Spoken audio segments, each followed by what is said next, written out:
Ito ang aking bahay, na dati ay magulo. Ngayon, naayos ko na sa araw-araw ba naman na ginawa ng Diyos. Paggising ko ng umaga, yun na ang aking ginagawa. Kaya ngayon, maayos na. Maayos na. Yan, mga guys. Maayos na ang aking bahay.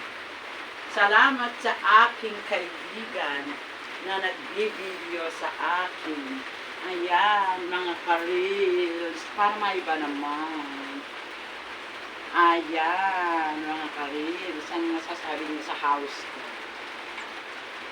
Maganda ang cortina. Maganda ang pintura. Maganda ang bahay. Di ba, mga ka-reels? Yung masasabi niyo.